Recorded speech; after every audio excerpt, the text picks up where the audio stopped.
அனைவருக்கும் வணக்கம். இந்த வீடியோ என்ன பார்க்கணும்னா, ஓ ரோமியோ இந்த படத்தோட கதைய தான் பார்க்க போறோம். உஸ்ட்ரான்னு ஒரு இரக்கமற்ற கொலையாளி போல தெரிஞ்சாலும் அவன் போலீஸ் இன்ஸ்பெக்டர் இஸ்மாயில் கானோட கட்டுப்பாட்டுல இயங்குறான். சட்டத்த பிடியிலேருந்து தப்பிக்கும் பெரிய குற்றவாளிகள கொலை ஒப்பந்தம் அதாவது கான்ட்ராக்ட் மூலமா எடுத்து உஸ்ட்ரா முடிக்கிறான். இதற்கு பதிலா போலீஸ் தரப்புல உஸ்ட்ராவுக்கு பாதுகாப்பும் வசதியும் கிடைக்குது. அப்சான்ற ஒரு பொண்ணு தனது காதலன் மெஹபூபின் மரணத்துக்கு பழி வாங்க துடிக்கிறா. மெஹபூப் ஒரு சாதாரண அக்கௌண்டன்ட்டு. ஆனால் அவன் ஒரு தாதா ஜலாவிடம் வேலை பார்த்ததுனால தீவிரவாதின்னு முத்திரை குத்தப்பட்டு கொல்லப்படுறான்.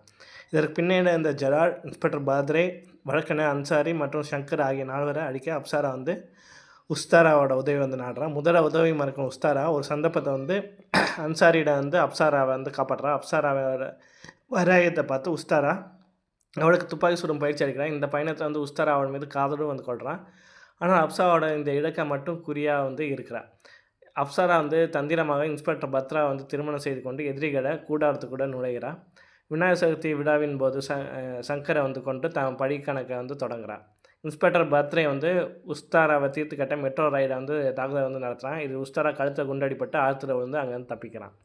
அப்சரா சிக்கி கொண்டதை அறிஞ்ச உஸ்தாரா ஜலாலின் இடமான ஸ்பெயினுக்கு போகிறான். அங்கே ஜலாலோட மனைவி ரபீதா உஸ்தாராவுக்கு ரகசியமாக உதவுறா.